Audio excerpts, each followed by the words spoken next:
Hey, everybody. Welcome to the back room. I'm Andy Ostroy. But we're also going to place strong protections to stop banks and regulators from trying to debank you from your political beliefs, what they do. They want to debank you, and we're going to debank. Think of this. They want to take away your rights. They want to take away your country. The things you're doing, all electric cars, give me a break. Well, that was Donald Trump, which begs the question, what the fuck is he talking about? Debanked? What is he talking about? The last week or so, he's literally speaking in tongue. Anyway, very excited for today's show. We have the very awesome Texas Congresswoman Jasmine Crockett back in the back room. We will get to her in a second. But first, thanks for tuning in. We appreciate you listening, and we'd love to hear your comments. So email us at backroomandy@gmail.com and/or post on our social media, and we'll read some feedback next time. And if you like the podcast, please follow or subscribe and rate and review, and you'll be notified every time we post a new episode. So we got a bunch of feedback last week on the Gary Gulman conversation, but amazingly it was all the same. Love him. Pretty much that's what everyone said. And keep those cards and letters coming, people. Another bit of housekeeping news. If you happen to be in the Hudson Valley next Friday night, January 26th, we will be doing a live taping of the back room. And our special guest, Ruth Ben-Ghiat. She's an expert on fascism and strongmen, and she is a author and a writer and a NYU professor. So it's going to be great. If you just go to our social media, my social media, you'll see promotions, and you should RSVP because it's starting to get full. Let's get to the first of our two big things. One of them has lots of consequence, lots of ramifications that could be very critical to how this country is run, and especially in terms of the health and safety of the people who live in it. And this is the case that's before the Supreme Court. It's called Loper Bright Enterprises versus Raimondo. This is all about regulations. A group of fishermen who are opposing a government fee that they consider unreasonable. Now, it's very complicated and very nuanced. I'm not going to get into all the details, but basically the party that's fighting this and backing the fishermen is basically the Koch brothers, because this is not just going to be about fisheries and fees, but it's going to have widespread impact on health and safety regulations, environmental, the EPA. I mean, the list of agencies that could be impacted that protect us in so many ways is very, very long. And it's really all about getting rid of agency control, government control of regulation, and putting it in the hands of the people who have vested interest in not having a lot of regulation. Yeah, for 40 years, the case that they're going to overturn, the Chevron case as it's known, has left deference to the agency to make decisions when there are complex problems, which agencies are expert in. And if that is overturned, it's going to leave it to independent courts all over the country to just do whatever they want. We already know what courts do in various jurisdictions to birth control pills or anything else. And now it'll be the EPA, anything. Who knows where it'll go? And it's important to note that this is beyond Trump. This has been going on for, like you said, for 40 years, where you have the Koch brothers and you have a well-funded, very thought-out network to overturn federal agencies. And conservatism used to be a Republican ideal. And look how far we've come. I mean, think about Nixon, think about the EPA, Mm-hmm. and this is just sad. Well, it's and because awful. less regulation equates to more corporate profit. Period. End of story. And so the Koch brothers, they're business people, and they don't like regulation. Business people do not like regulation. So it's going to take the power away from the agencies and give it to courts and corporate America. It's going to end what Steve Bannon calls the administrative state, and it's going to reverse decades of precedent. It's going to put profit before people. Yes. I don't know how long it's going to take them to decide this case, but this is really important and really scary. There's only one possibly good thing that we've heard, is that apparently Amy Coney Barrett has asked some questions or made some statements which were not completely favorable to getting rid of the Chevron case. All right, let's get to big thing number 2. The president of the United States, and I'm not talking about myself, I'm talking about any president, has to have immunity. Because if you take immunity away from the president, so important, you will have a president that's not going to be able to do anything. Because when he leaves office, the opposing party president, if it's the opposing party, will indict the president for doing something that should have been good. Like Obama dropped missiles and they ended up hitting a kindergarten or a school or the apartment house. A lot of people were killed.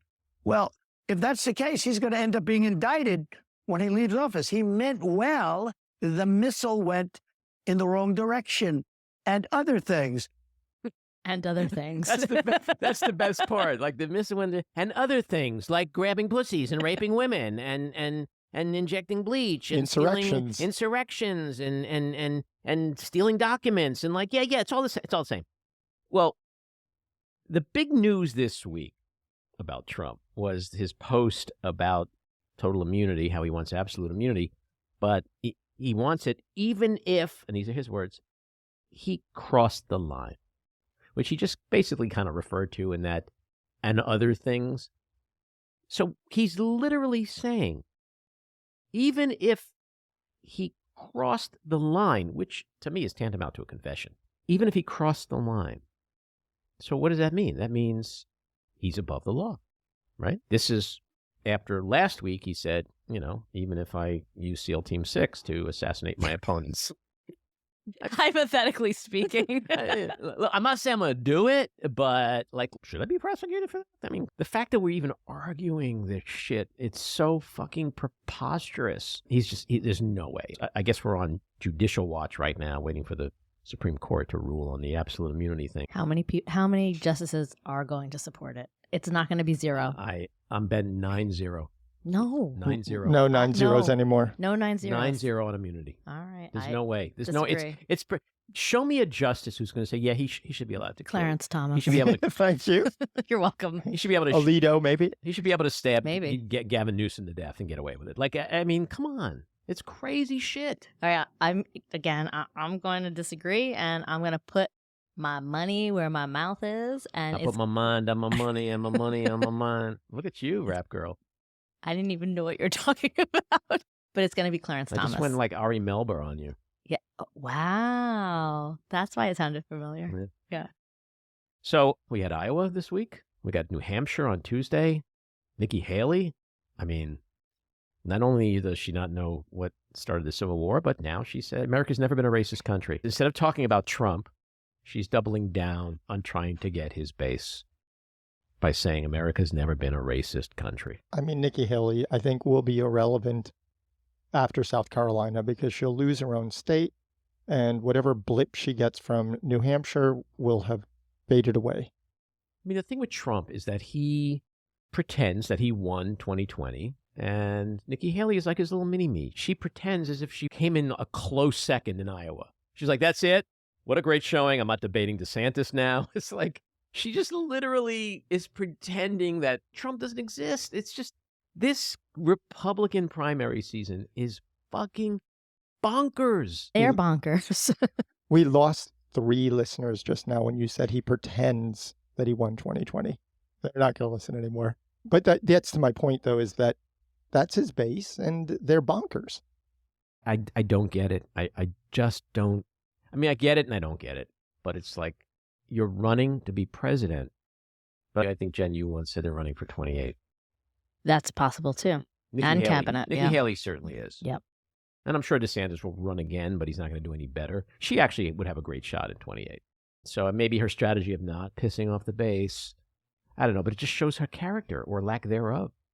America's never been a racist country. Slavery, the civil rights, attacking Black people with fire hoses and German shepherds in the 60s. That's not internment camps. Are you out of your fucking mind? Well, she's not looking for that segment of the population's vote. But it's just a crazy thing to say. She's looking for the population that thinks that Trump will be running for his 3rd term in 2028. There won't be a 3rd term. It's just crazy talk. That's what it is. It's crazy talk. We have entered a phase in this country's history where one party is absolutely insane, spewing crazy talk with an electorate that is in a cult and the dumbest we've ever seen in history. I mean, The dumbing down of society. I mean, again, I say this all the time. There's a reason why Trump says, I love the uneducated. They have figured out the formula to win primaries. Yeah, I mean, it works for Trump in the primaries. He just won Iowa by 51%. And, you know, the most disturbing thing is that when people were asked if their candidate, which wasn't Trump, was not on the ballot, what would they do? And a large number said they would vote for Trump. Yeah. Well, the good thing is that a lot of people also say that if he's convicted, it's like 10 to 20 points he drops. So if you focus on the probability that he is likely going to be convicted in one or more of his trials this year, well, that's a big thing in the swing states. For him to lose 10 to 20 points, that's it. I mean, that can end up being a landslide for Biden. And it still remains to be seen if he actually loses in 2024. Well, all right. Well, do we have a bet on that or no? I'm not going to bet on that, but I think we can do that. We can bet on it. That's one of my predictions, by the way. I know. That he'll lose? Yes.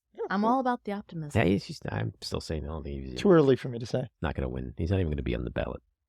But Oh, anyway. well, that's crazy talk. Yeah, I know. That is That bet crazy you'll talk. take, right? Oh, I'll get. Where's the money on that? Put up or shut up, Ostroy. The E. Jean Carroll rape and defamation trial in New York. He had a little bit of an outburst this week. The judge had to reprimand him, tell him to shut the fuck up, or he's basically going to be thrown out. The guy just has no respect. So disrespectful, so disruptive, so defiant, and he knows he can get away with it. Yes. Because the judge is in a damned if you do, damned if you don't place.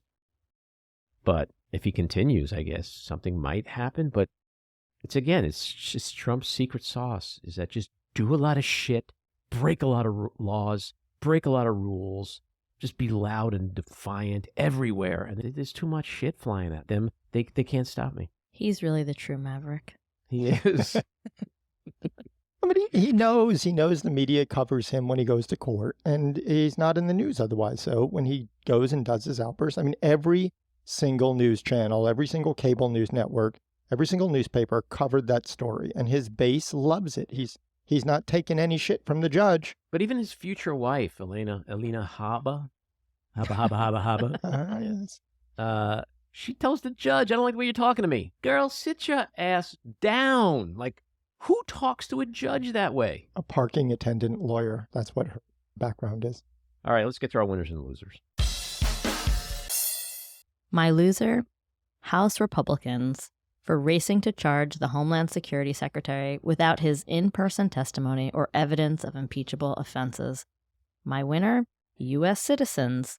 Congress clears stopgap spending bill for Biden, moving to avert a government shutdown. My winner, I'm going to go a little local this one. Los Angeles County Superior Court Judge Curtis Kinn, who ruled that Beverly Hills cannot issue another building permit until they actually build some affordable housing.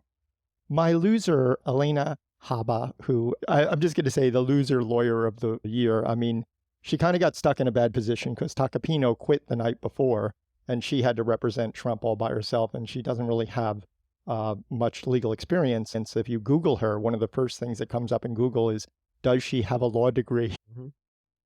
My winners, Senators John Thune, Lindsey Graham, Mitch McConnell, Tom Tillis, and others who warned the Republican House Crazy Caucus that the bipartisan border deal on the table is the best in a generation and that they need to pass it because they ain't going to get one better, even if they control Congress next year. My loser, Nikki Haley. Oh, my God, Nikki, stop it. Stop it, Nikki. All right, which brings us to our weekly rant. I am so fucking tired of Trump. So sick of his incessant whining and complaining. Exhausted by his nonstop attempts to subvert the rule of law, violate the Constitution, and undermine and destroy our very democracy. He's a sociopath, a monster, and a dangerous threat to our general safety and well-being. It's astounding that we're still dealing with him and his relentless bullshit, that he once again is a nose hair away from the Oval Office, where this time he's likely to burn America to the ground.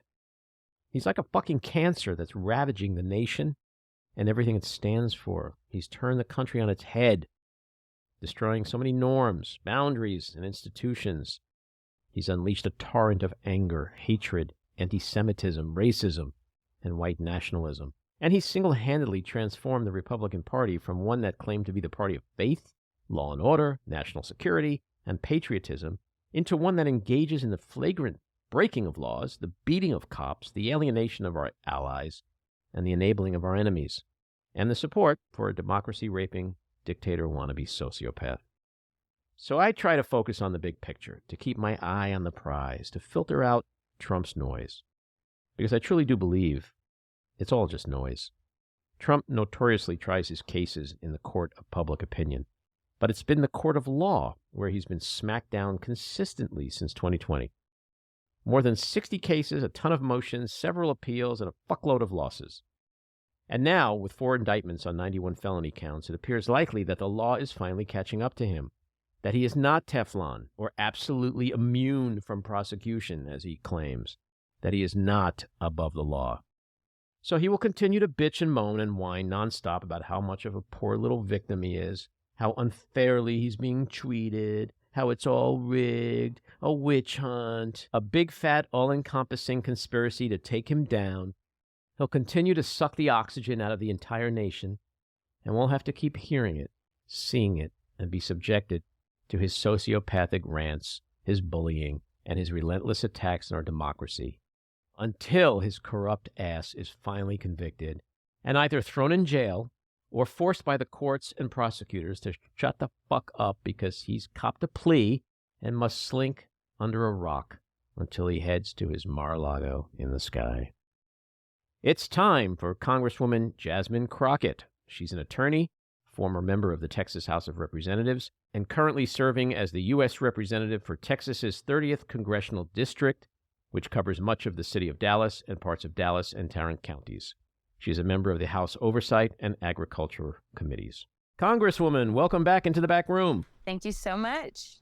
So the first thing I want to mention is that you are on fire. You are becoming a real important, and I have to stress the word important, sensation in terms of going viral and becoming such a strong, unapologetic, justifiably stinging voice in the House. The posts that you make, the speeches that you give, you infusing facts with data and humor and just absolute total badassery. You've got quite a fan base out there, myself included. So keep up the good work, because I know you're pissing the shit out of a lot of people on the other side of the aisle who need to be pissed off, reminded of just how hypocritical and shameless they are. So I wanted to start off by talking about Texas. Texas has just been in the news so much. Like, what is going on in that state of yours? Oh my gosh, it's a shit show. I mean, and it's ran by, Abbott and his followers, right? He has his own mini cult, because there's really no justification for why he should be our governor right now. When you think about the fact, as we're dealing with a winter vortex in so many places throughout the country right now, but if people recall, we had people die in the state of Texas because of our electrical grid, and it was a failure of leadership as it relates to Abbott and the Republicans and their refusal to be a part of the national grid, in addition to refusing to make sure that there's any types of regulations on those that are on the grid, in the Texas grid. Like, it's just a colossal, crazy thing, right? And somehow, even after people were freezing to death, they decided that it made sense to bring him back. That's not talking about the abortion ban, where we've got women that are, I'm sure, dying, and we hear the stories of those that have almost died as we approach the Roe v. Wade anniversary. It's like, okay, forget that. Just think about the fact that the winter vortex was ready and willing to kill anybody. Think about his mishandling of COVID. It was killing plenty of Texans as well. And he ends up being rewarded. And I don't know what he has to show for it. And so now, we've got this migrant situation where somehow he's seen as a champion and knows what to do, but people forget that when he decided he was going to stop all the trucks that were coming through the border, because clearly there was bad stuff happening, We had migrants that died. We had a truckload of folk that ended up dying when he was doing this. We lost billions of dollars because we had produce. Because believe it or not, everything isn't grown in Texas. We do get some of our produce from other places. We lost billions of dollars because of this stunt. And then we've lost billions of dollars as it relates to Operation Lone Star as well, where he had initially decided we're just going to arrest people for criminal trespass. And he's just wasted money because he threw them into prisons, and the prison condition standards are lower than what they are for pretrial. So we were having to spend hundreds of thousands of dollars a month on generators to put air conditioning into prisons because, for whatever reason, Texas law says once you've been found guilty, we don't care about air conditioning and you can suffer and die. That's just what our law is. I mean, it's crazy on top of crazy. And I need someone to explain to me why it made sense to send him back into the governor's mansion, besides the fact that he had an R in front of his name. Well, Texas is a microcosm of America at large. You know, you see this same thing happening in the Republican Party on a national level. You see the continued fealty to Donald Trump, who is the worst, most corrupt, most awful human being who does not serve his constituents' best interests, and yet he's their guy again. I mean, it's the same thing. In Texas, you have the abortion bill, you have the immigration bill, now you have this standoff. So let's start with the abortion bill. How cruel is this thing? I mean, it's harmful. Like, you talk about people are dying in Texas. Like, you know, Kate Cox had to go to New Mexico to get an abortion, but it's just sort of a fascinating statistic that there was 50,000 abortions in Texas in 2022 and 40 last year. Went from 50,000 to 40. That's crazy. And this is a health issue. How do the women of Texas, who may not have the resources that a Kate Cox has, you know, the options that she has, how do women of Texas stay healthy, stay alive under this kind of draconian law? You know, I appreciate Kate Cox for so many reasons.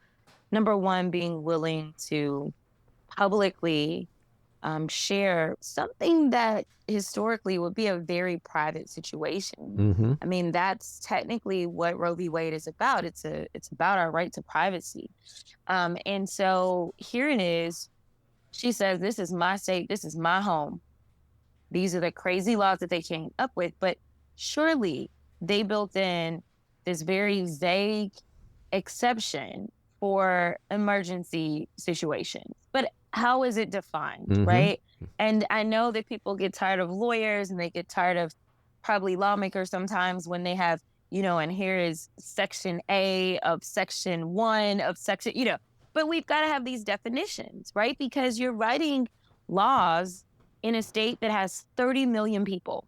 And so you have to be able to write laws that can be easily understood for those that have to follow them. And when it's not easily understood, which is the name of the game for the Republicans, is make it as muddy as possible so that there is mass confusion, then you have to go to the courts and you have to have the courts interpret what the legislative intent was. What did it mean to have an emergency situation? And so she goes to the courts instead of just leaving the state initially. She wants to make sure that this is defined not just for her, but for those women that can't afford to leave the state, those women that will be stuck, who literally may lose their life and or lose their ability to have a child, their future fertility. And so she goes through the court system, and the trial level is right there with her. There's testimony from her doctors explaining why they believe this is an emergency that should meet the definition of what has been laid out in the legislation. And then, of course, the Attorney General, the multi-felony indicted, to be clear, Attorney General for the state of Texas, Ken Paxton, wants to say, hey, you know what? We don't care what the court said. That sounds like the right thing to do, right? Like when you disagree with the court, you just ignore it. He tells them, we don't care what the court said. We don't care what that court order says. If you do anything to help this woman who is in need, then we will arrest you. That's what we will do. And you will face up to life in prison if you help her in any way, even though there's a court order, which, of course, scared the dickens out of those healthcare providers. And he just did this long enough to buy time for our Supreme Court to deliver the final blow and say, no, it's okay. That's what happened. And so, thank you to Kate, because she was not just doing something to be self-serving. She was doing something in which she was trying to look out for, as you mentioned, those that are socially, economically less advantaged than she is. And truly, Kate was trying to do the thing that our elected officials should be trying to do, which she was trying to help and do her part to save lives. And the real irony is that Kate is a mother already. She wants to be a mother to a third child. All she was trying to do was just preserve her ability to become pregnant again. It's a real health issue. And the fact that there is an exception, which ultimately has to be fought in a courtroom to be proven, that's what's scaring the shit out of doctors. And that's why you went from, 50,000 to virtually 0 abortions last year in Texas, which is just, it's unfathomable and it's unconscionable. And this kind of mentality is spreading across the country. There's so many other states. But I think ultimately it's why you will probably be in the majority party in January 25. So this is just not a winning strategy for them, but yet they just can't seem to help themselves, can they? I mean, it's a primary winning strategy, right? Like it's not a general election, general America winning strategy. But, unfortunately, when it comes to these very gerrymandered lines, what you have is Republicans doing everything that they can to pander further and further to the right and be more and more extreme, because when they decide to pick their person, they're going to pick the people that are going to pick their person are the most activated folk, and they tend to be the most radical conservatives that you can find. And that's where we're ending up with the skew, where we have policies that are not representative of who we are as a people. I mean, like when you mention the deep red states, Ohio, I get that Ohio supposedly used to be about, it flips, but no, it feels deep red to me. But Ohio went through a lot to push back and get this. And this upcoming November, we hope that Florida is successful, as much as Ron DeSantis does not want them to have this ballot measure. So we'll see what happens. But they're collecting their signatures. We know that Arizona is also going to have it on the ballot. And I think that for sure for Arizona, that will guarantee for us that Ruben Gallego will become the senator in Arizona. That, in combination with the fact that this ballot issue will be on the ballot. Unfortunately, Texas doesn't give us the ability to do ballot initiatives, of course, because I would imagine that, number one, marijuana would be fully legalized in a recreational way, as well as I believe that we would have access to abortions even in Texas. And that's why they won't. And honestly, I double dog dare them to put it on our constitutional ballot by basically, it requires 2/3 of the House to vote to send it to the people and prove that this is not what Texas wants. But they won't vote to send it to the people. They won't do that. But, I double dog dare them if they believe that this is really the will of the people, because they know that it isn't. And what's even crazier is that Roe v. Wade is a Texas case. It was initially Texas women that made sure that the rest of the country could enjoy the right to privacy in making these very personal decisions.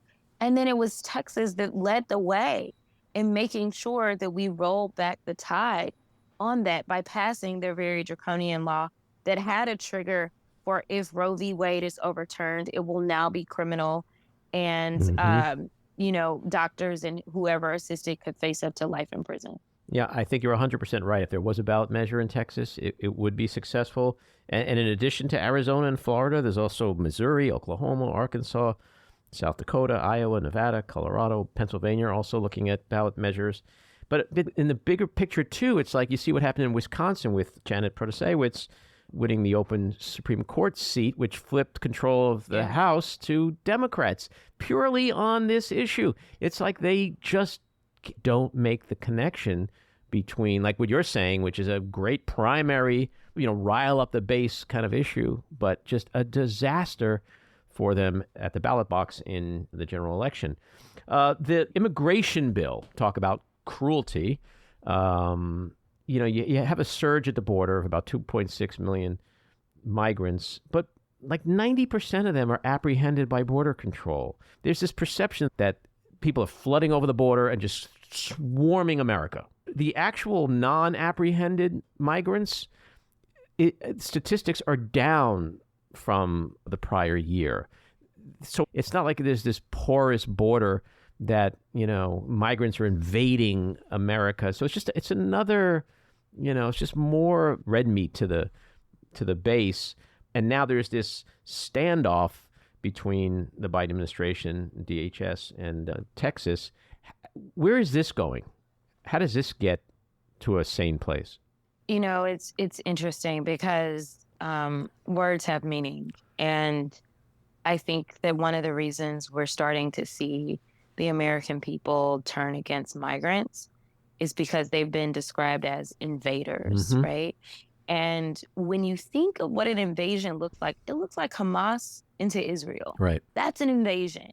And so when you say these things, we're being invaded, it makes people scared. And the average person has never been to the border, and the average person in America ain't going to the border. I mean, these are just the facts. And so here it is, the people that we trust, they're using this language. So this has to be what's happening. We're being invaded. We're being overrun. And, a little education goes a long way. Number one, federal law says that you can present yourself for asylum at any port of entry, anywhere. All right. So to be clear, we have migrants that come through other ports of entry, right? Whether we're talking about sea or air, like we have people that are coming through to try to present themselves for asylum cases. But every time we think about immigration, all we think about is the Texas border, and they see the pictures of people, but they don't understand that these aren't people, like people don't even understand the difference between illegal and legal. Like if you're coming and you're going to the authorities, which is why these people are quote unquote captured, right? Like they're following the rules. That's what you're supposed to do, is present yourself. And then the biggest problems that we have is that there aren't enough caseworkers who can get through these cases and make sure that they're worked up, make sure that they're getting into the court system, making sure that we have enough immigration lawyers, making sure we have enough immigration judges to make these decisions in a timely fashion. Because if someone doesn't qualify for asylum under our law, then we are supposed to say, hey, you got to go, right? But we're not doing that because we've got arguments from, say, our baby speaker, right, who still has milk. Anyway, I'm not going to go there. But nevertheless, from our baby speaker, who literally is like, no, they don't need more money. I'm like, well, let's just be very plain about this, sir. You're claiming that we have more migrants crossing than we've ever had. And there's not been an increase in personnel. So why is it that they wouldn't need more money? Like, this is just common sense, right? Like, common sense tells you this. But we also know that the Republicans, along with our speaker, have said the quiet part out loud and made it very clear they have no intentions of trying to resolve this issue or really any other issue, right? Because this has been the most unproductive Congress in modern day history. We've not passed bills. This isn't an opinion. This is something that people can Google and find the facts and recognize that there's only been less than 30 bills that have been signed into law, which is normally not where we are at this time. We still haven't passed a budget. We are going to be 6 months behind, which a budget is only for a year. So literally now it's like, figure out the budget for 6 months, guys. That's all you got to do, right? They're not really getting anything done, but they have made it clear that their leader Donald Trump, forget separation of powers, forget the fact that this guy is not supposed to have any power because he's not elected to anything right now. He has said, do not fix it because I don't want for Biden to be able to say that he did anything. Like, so is this a problem or is it not a problem? Republicans just harp all the time on the rhetoric of border invasion, border crisis, got to fix the border. And they're going to try not to do anything because certainly Trump is telling him not to and he doesn't want to help Biden. But at the same time, they want to impeach Homeland Security Secretary Mayorkas over the border. So it's like, well, is this a problem or is it not a problem? Because if it is the problem you say it is, then it shouldn't matter what Trump says. It shouldn't matter whether you help Biden or don't help Biden. If you're looking out for America, because this is a real crisis, then pass the bill, you know? Yeah, no, but first of all, you'll end up having the likes of Chip Roy making it clear that they don't know what they're going to run on now. I mean, the only thing that they're running on is the border right now because they're wrong about everything else. I mean, historically, the American people, for whatever reason, have trusted Republicans when it came to the economy. But honestly, what are you going to say? I mean, like, if somebody decides to check the facts, they're going to show that, like, under President Biden, it has been an amazing economic recovery. And I get that not everybody feels it right now because it does take time. What you're saying right now is so important. Is there ever been a moment in history in an economy where everyone is doing great? Has that ever happened? No. So this rhetoric about like, oh, but there's some people that, like, yeah, I get that. I mean, I grew up in a blue collar family. My father was a taxi driver. But if the argument is the economy's not doing well because there are people who are actually not doing well in it, that's a really weak. I mean, if you look at every leading economic indicator, every metric, this economy is the greatest economy we've had in decades. Yeah.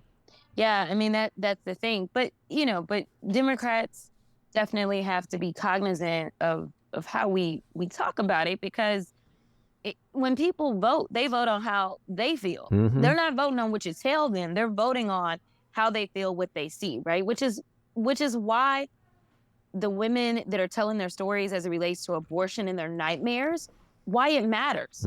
It's not about me telling the story. It's about them telling their stories, right? And we need to do the same thing even on the economic recovery. We need to find the good surrogates, the real people that can say, hey, this is where I was and this is where I am now, right? Because the numbers do show we're at a record low as it relates to Black unemployment, right? We're at, record and historic lows right now. And it's like we're there and we can look across the globe and recognize that not everybody has been able to recover so well from COVID-19 and all the drama that it brought, along with the fact that, honestly, I really want the business community to come out.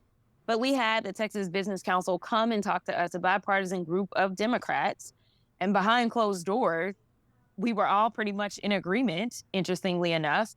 And it just so happens that what I say behind closed doors doesn't change what I say publicly, right? So that means that we're right? But the Texas Business Council is like, listen, we have a ton of jobs that we need to fill. Like, we need y'all to help us on making sure that those that qualify, that they are able to work.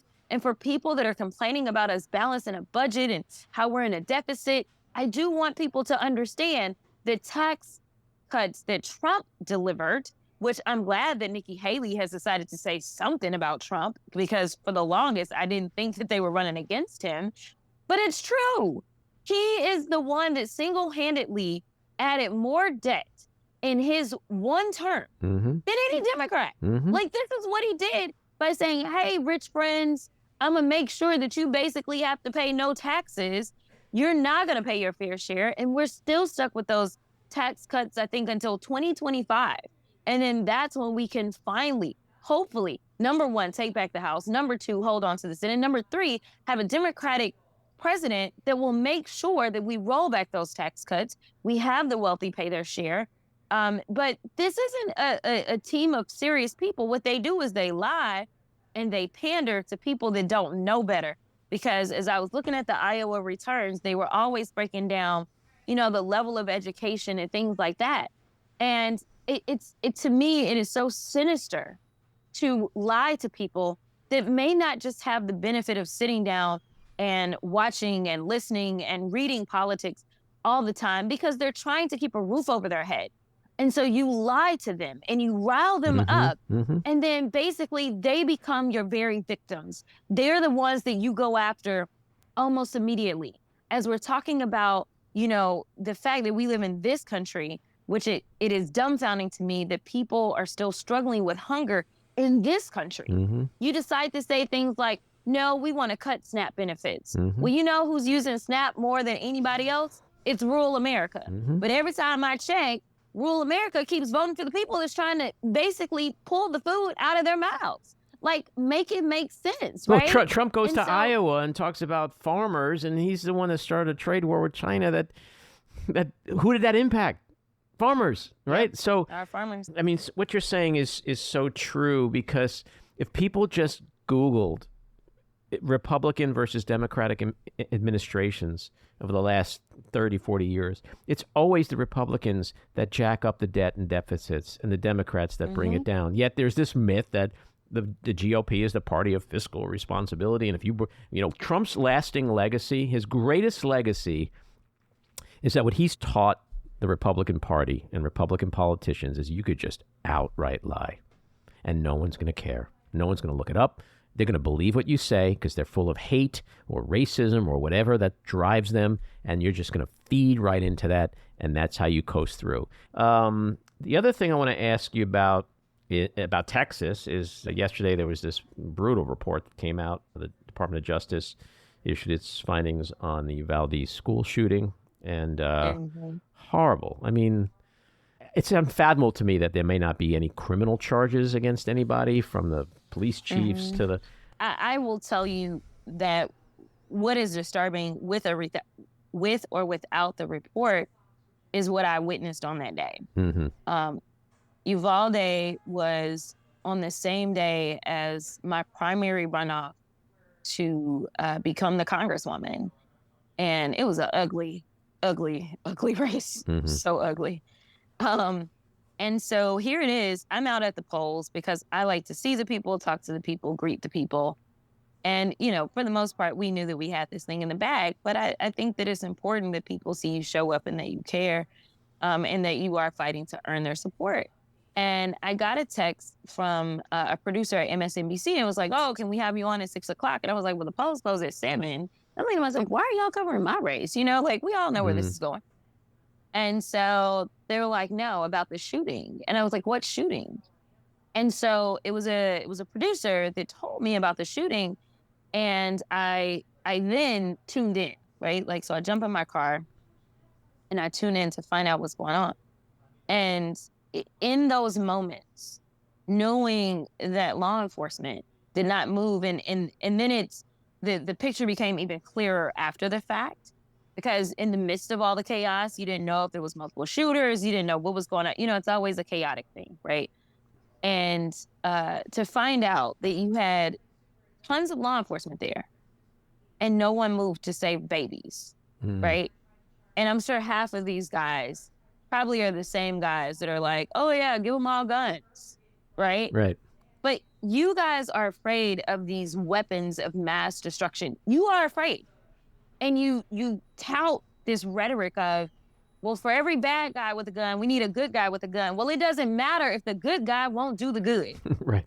And so, in the idea that the good untrained guy is somehow better than the trained good guys, it's just mind-boggling. And I will say that there were a number of law enforcement agencies that came out, because I don't want to disparage all of them. I don't believe Uvalde was on that list.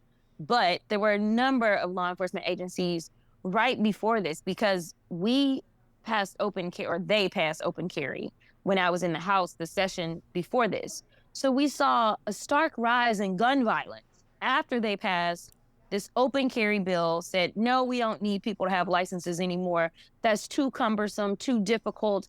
All this crazy nonsense that they argued. And there's been an increase in gun violence since that happened, and they don't want to do anything about it.